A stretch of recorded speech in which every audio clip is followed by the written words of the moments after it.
ನಮಸ್ತೆ ವೀಕ್ಷಕರೇ, ನಾನು ಡಾಕ್ಟರ್ ಸೌಮ್ಯಶ್ರೀ ಶರ್ಮಾ, ಸಸ್ಯ ಸಂಜೀವಿನಿ ಪಂಚಕರ್ಮ ಆಸ್ಪತ್ರೆ, ಅಶೋಕವನ, ಗೋಕರ್ಣ. ಇವತ್ತು ನಾವು ನಮ್ಮ ಸಸ್ಯ ಸಂಜೀವಿನಿಯ ಒಂದು ಹೊಳೆ ತೀರಕ್ಕೆ ಬಂದಿರುವಂಥದ್ದು. ಈ ಹೊಳೆ, ನದಿ ಅಥವಾ ಈ ನೀರು ಜೀವಜಲ ಅಂತ ನಾವೇನು ಹೇಳ್ತೀವಿ, ಇದಕ್ಕೆ ಹೀಲಿಂಗಲ್ಲಿ, ಅದರಲ್ಲೂ ಚಿಕಿತ್ಸೆಯ ಪದ್ಧತಿಯಲ್ಲಂತೂ ಅತ್ಯಂತ ಹೆಚ್ಚಿನ ಮಹತ್ವವನ್ನು ನೀಡಿರುವಂಥದ್ದು. ಯಾಕೆ ಗೊತ್ತಾ? ನಮ್ಮ ದೇಹದಲ್ಲಿ 70%ಕ್ಕೂ ಅಧಿಕ ನೀರೇ ತುಂಬಿರುವಂಥದ್ದು ಅಲ್ವಾ?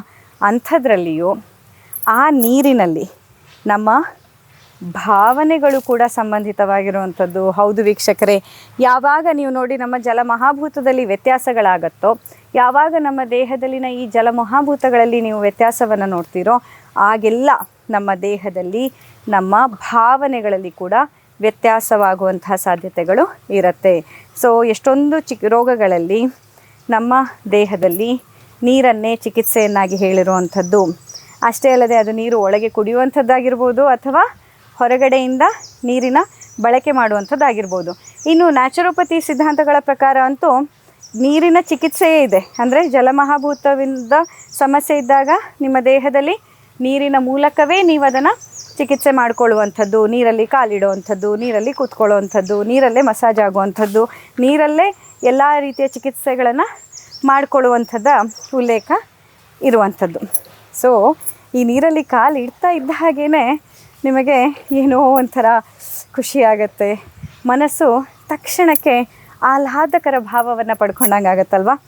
ಆಹಾ, ಈಗಿಲ್ಲಿ ನೀರಲ್ಲಿ ನಿಂತಿದ್ದೀನಿ ನಾನು, ಇಷ್ಟೊಂದು ಸೆಕೆ, ಈಗಾಗಲೇ ಬೇಸಿಗೆ ಶುರುವಾಗ್ತಾ ಇದೆ. ಬೇಸಿಗೆಯ ಸಮಯದಲ್ಲಿ ನದಿ ತೀರದಲ್ಲಿ ಸಮಯವನ್ನು ಕಳೆಯೋದ್ರಿಂದ, ನದಿ ತೀರದಲ್ಲಿ ನಾವಿರೋದ್ರಿಂದ ನಮ್ಮ ಪಿತ್ತ ಶಮನ ಆಗತ್ತೆ ಅಂತ ಆಯುರ್ವೇದದಲ್ಲಿ ಉಲ್ಲೇಖ ಇರುವಂಥದ್ದು. ಹಾಗೆ ಋತುಚರ್ಯ ಅನ್ನುವಂಥ ಒಂದು ಕಾನ್ಸೆಪ್ಟ್ ಏನಿದೆ, ಋತುಚರ್ಯ ಅಂತಂದರೆ ಆಯಾ ಋತುವಿಗನುಸಾರವಾಗಿ ನಾವು ಪಾಲನೆ ಮಾಡಬೇಕಾದಂತಹ ಡೈಲಿ ರೂಟೀನ್ಗಳು.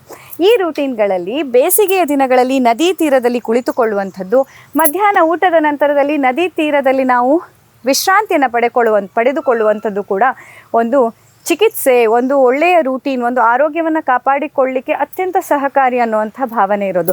ಇನ್ನು ನೀರನ್ನು ಇಂಟರ್ನಲಿ ಇದ್ರ ಬಗ್ಗೆ ಹೇಳ್ತಾ ಇದೆ. ಎಷ್ಟೊಂದು ಜನರಲ್ಲಿ ನೀರನ್ನು ಯಾವಾಗ ಕುಡಿಬೇಕು, ಊಟ ಮಾಡುವಾಗ ಕುಡಿಬೇಕಾ ಬೇಡವಾ, ಇದು ತುಂಬ ಜನರಲ್ಲಿ ಇರುವಂಥ ಪ್ರಶ್ನೆ.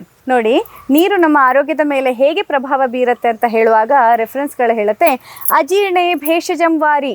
ಯಾರ್ಯಾರಲ್ಲಿ ಅಜೀರ್ಣ ರೋಗ ಇದೆಯೋ, ಯಾರ್ಯಾರು ಅಜೀರ್ಣ ಸಮಸ್ಯೆಯಿಂದ ಬಳಲ್ತಾ ಇದ್ದೀರೋ ಅವರಲ್ಲಿ ನೀರೇ ಔಷಧಿ. ಯಾಕಂತಂದರೆ ಈಗಾಗಲೇ ಅಜೀರ್ಣ ಇದೆ, ನಿಮ್ಮ ದೇಹ ಯಾವುದನ್ನು ಜೀರ್ಣಿಸಿಕೊಳ್ಳಿಕ್ಕೆ ಆಗ್ತಾ ಇಲ್ಲ, ಅಂಥದ್ರಲ್ಲಿ ಹೆಲ್ದಿ ಅಂತ ಅಂದ್ಕೊಂಡು ಇನ್ನೊಂದಿಷ್ಟು ಔಷಧಿಗಳನ್ನ ಹೊಟ್ಟೆಗೆ ಹಾಕೋದು, ಇನ್ನೊಂದಿಷ್ಟು ಆಹಾರಗಳನ್ನು ಹೊಟ್ಟೆಗೆ ಹಾಕೋದು ನಿಮ್ಮ ಅಜೀರ್ಣವನ್ನು ಇನ್ನಷ್ಟು ಹಾಳು ಮಾಡಬಲ್ಲದು, ಹೊರತಾಗಿ ಸರಿಪಡಿಸಲಿಕ್ಕೆ ಸಾಧ್ಯವಿಲ್ಲ. ಅದೇ ಬೆಚ್ಚಗಿನ ನೀರನ್ನು ಸ್ವಲ್ಪವೇ ಕುಡಿದು ನಿಮ್ಮ ಜೀರ್ಣಾಂಗ ಕ್ರಿಯೆಗೆ ಆ ಅಜೀರ್ಣಾವಸ್ಥೆಯಲ್ಲಿದ್ದ ಆಹಾರವನ್ನು ಸರಿಯಾಗಿ ಜೀರ್ಣಿಸಿ ಹೊರ ಹಾಕುವ ತನಕ ನೀವು ಸ್ವಲ್ಪ ರೆಸ್ಟ್ ಅನ್ನೋದನ್ನು ಕೊಟ್ಟರೆ ನೀರೇ ಔಷಧಿಯಾಗಿ ಕೆಲಸ ಮಾಡುತ್ತೆ. ಹಾಗಾಗಿ ಅಜೀರ್ಣೇ ಭೇಷಜಂ ವಾರಿ ಅಂತ ಹೇಳ್ತಾರೆ. ವಾರಿ ಅಂದರೆ ನೀರು. ಓಹೋ, ನೋಡಿ ಡಾಕ್ಟರ್ ಫಿಶ್ಗಳು, ಅಮ್ಮ ಕಾಲ ಸುತ್ತಲೂ ಮೀನುಗಳು ಬಂದು ಕಾಲನ್ನು ಕುಟ್ಟುತ್ತಾ ಇದೆ.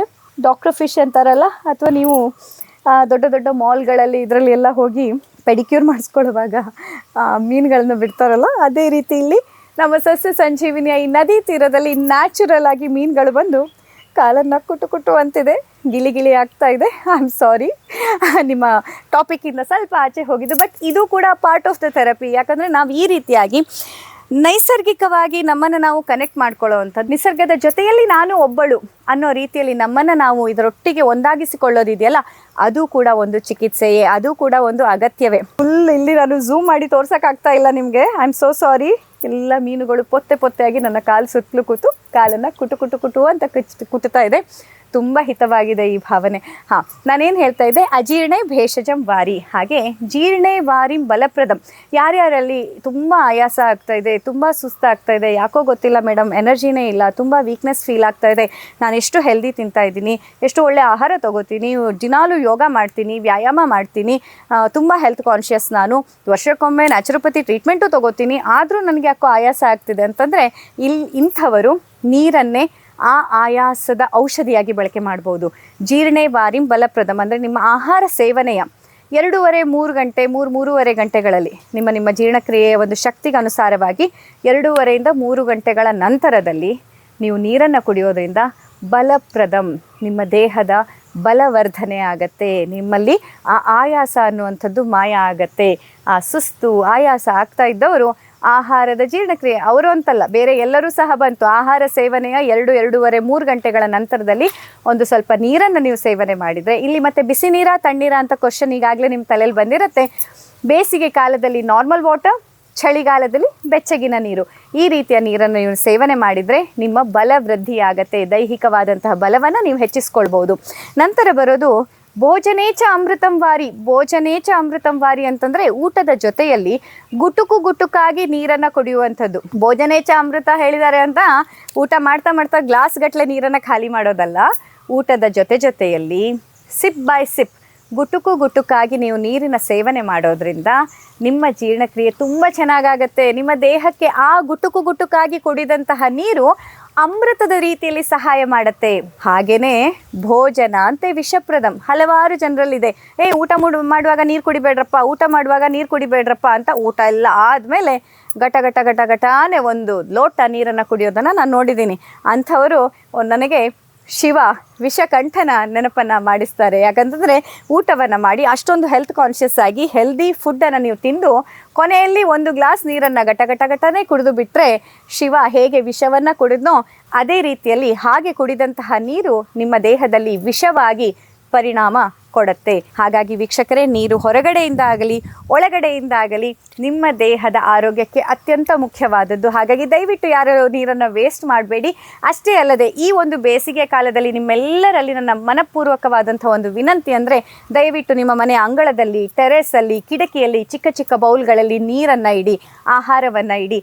ಹಾಗೆಯೇ ನಿಮ್ಮ ರೋಡ್ ಸೈಡ್ಗಳಲ್ಲಿ ಸಾಧ್ಯ ಆದರೆ ಒಂದೊಂದು ಬಕೆಟಲ್ಲೋ ಒಂದು ಹಳೆ ಪಾತ್ರೆಯಲ್ಲೋ ಆಹಾರವನ್ನು ಅಥವಾ ನೀರನ್ನು, ಅಟ್ಲೀಸ್ಟ್ ನೀರನ್ನು ಇಡಿ.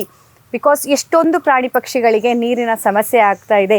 ಎಷ್ಟೊಂದು ಪ್ರಾಣಿ ಪಕ್ಷಿಗಳು ಈ ಬೇಸಿಗೆಯ ಧಗೆಯನ್ನು ಸಹಿಸಿಕೊಳ್ಳಿಕ್ಕಾಗದೆ ಪ್ರಾಣ ತ್ಯಾಗ ಮಾಡುವಂಥ ಪರಿಸ್ಥಿತಿ ಬರ್ತಾ ಇದೆ. ಡಿಹೈಡ್ರೇಷನ್ನಿಂದ ಪ್ರಾಣಿಗಳು ಪಕ್ಷಿಗಳು ಸಾಯ್ತಾ ಇದ್ದಾವೆ.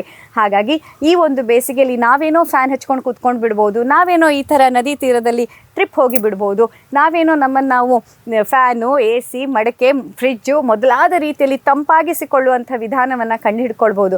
ಆದರೆ ಈ ಪ್ರಕೃತಿ ಮಾತೆ ಕೂಡ ಬಿಸಿಲಿನ ಬೇಗೆಯಿಂದ ಬಳಲ್ತಾ ಇದ್ದಾಳೆ. ಆ ಪ್ರಕೃತಿಯಲ್ಲಿರುವಂತಹ ಪ್ರತಿಯೊಂದು ಪ್ರಾಣಿ ಸಂಕುಲ ಕೂಡ ಈ ಬಿಸಿಲಿನ ಝಳಕ್ಕೆ ತುತ್ತಾಗ್ತಾ ಇರುತ್ತೆ. ಹಾಗಾಗಿ ನಿಮ್ಮಲ್ಲಿ ನನ್ನ ಮನವಿ ಏನಂತಂದರೆ, ದಯವಿಟ್ಟು ಪ್ರತಿಯೊಬ್ಬರು ನಿಮ್ಮ ಯಥಾನುಶಕ್ತಿ ಹೊರಭಾಗದಲ್ಲಿ ನೀರನ್ನು ಇಡಿ. ಪ್ರಾಣಿ ಪಕ್ಷಿಗಳಿಗೆ, ಹಾಗೆ ಬರುವಂಥ ಹಸು, ನಾಯಿ ಯಾವ್ಯಾವುದು ರೋಡಲ್ಲಿ ಬರುತ್ತೆ ಅವುಗಳಿಗೆಲ್ಲ ಬಾಯಾರಿಕೆ ಆದರೆ ಅಟ್ಲೀಸ್ಟ್ ಅವು ನಿಮ್ಮ ಮನೆ ಎದುರು ಬಂದಾಗ ಕುಡಿಲಿಕ್ಕೆ ಒಂದು ಗುಟುಕು ನೀರನ್ನು ನೀಡುವಂತಹ ಒಂದು ಪ್ರಯತ್ನ ನಿಮ್ಮಿಂದ ಆಗಲಿ ಅನ್ನುವಂತಹ ಒಂದು ವಿನಂತಿ.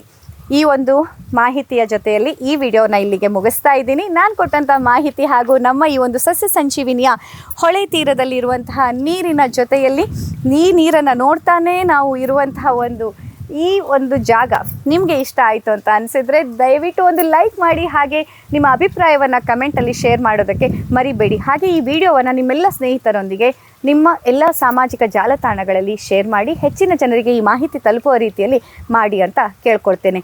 ಇನ್ನೂ ಹೆಚ್ಚಿನ ಆರೋಗ್ಯ ಸಂಬಂಧಿ ವಿಡಿಯೋದೊಂದಿಗೆ ಮತ್ತೆ ನಿಮ್ಮ ಎದುರು ಬರ್ತೇನೆ. ಆದರೆ ನೀವು ಇಷ್ಟೊತ್ತು ನನ್ನ ವಿಡಿಯೋ ನೋಡಿದ್ದೀರಾ, ಆದರೆ ನಮ್ಮ ಚಾನಲ್ನ ಇನ್ನೂ ಸಬ್ಸ್ಕ್ರೈಬ್ ಮಾಡ್ಕೊಂಡಿಲ್ಲ ಅಂತಂದರೆ ದಯವಿಟ್ಟು ಈಗಲೇ ಸಬ್ಸ್ಕ್ರೈಬ್ ಮಾಡ್ಕೊಳ್ಳಿ. ನಾನು ಮುಂದೆ ಹಾಕುವಂಥ ಎಲ್ಲ ವಿಡಿಯೋಗಳ ನೋಟಿಫಿಕೇಷನ್ ಕೂಡ ನಿಮಗೆ ಲಭ್ಯ ಇರುತ್ತೆ. ಇನ್ನಷ್ಟು ಹೆಚ್ಚಿನ ಆರೋಗ್ಯ ಸಂಬಂಧಿ ಮಾಹಿತಿಗಳೊಂದಿಗೆ ಮತ್ತೆ ನಿಮ್ಮ ಎದುರು ಬರ್ತೇನೆ. ಅಲ್ಲಿಯ ತನಕ ನಮಸ್ಕಾರ.